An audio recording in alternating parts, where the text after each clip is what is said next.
Si tu n'aimes pas sortir de chez toi, si tu te sens épuisé rien qu'à l'idée de rejoindre la foule dehors, ce n'est pas un hasard et ce n'est pas un défaut.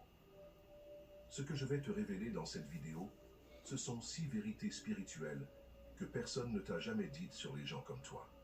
Des gens qui ne se sentent pas à leur place dans ce monde, qui n'arrivent pas à fonctionner comme les autres, et qui préfèrent le silence de leur maison au bruit de la société. Tu n'es pas antisocial, tu n'es pas bizarre, tu es un élu, et ton besoin de rester chez toi est un signal spirituel extrêmement puissant que tu dois absolument comprendre. Reste jusqu'à la fin, parce que la 6e vérité va tout changer dans ta façon de te voir. Oui, cette sensation étrange est bien réelle, et si tu es ici en train d'écouter ces mots, c'est parce que quelque chose en toi sait déjà ce que je m'apprête à te révéler.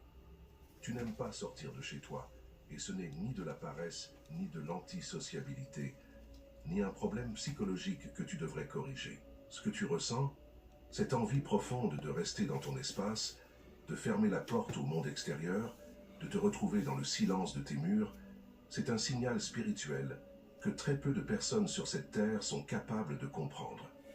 Tu es un élu, et ce que les autres appellent isolement, ce que ta famille nomme peut-être bizarrerie, ce que tes amis interprètent comme du désintérêt, c'est en réalité une forme de protection divine qui agit sur toi depuis bien plus longtemps que tu ne l'imagines.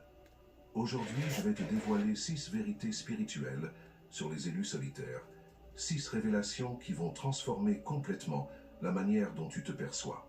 Et je te promets que lorsque tu auras entendu ce message jusqu'au bout, tu ne te sentiras plus jamais coupable de préférer ta maison au bruit du monde.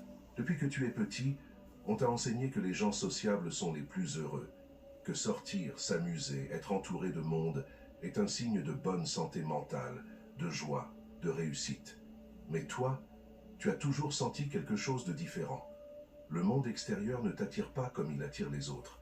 Le bruit des rues ne te séduit pas. Les foules te fatiguent. Les conversations superficielles te vident de ton énergie. Et tu te retrouves souvent à te demander ce qui ne va pas chez toi. Pourquoi tu te sens si bien chez toi, dans le calme, dans le silence, alors que tout le monde autour de toi semble courir après le mouvement, l'agitation, la stimulation permanente. Mais laisse-moi te dire une chose avec toute la clarté dont je suis capable. Il n'y a rien qui ne va pas chez toi. Ce que tu vis n'est pas un défaut, c'est un signe.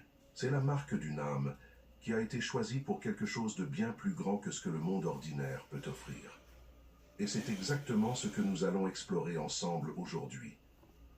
Si tu te reconnais dans ces mots, écris en commentaire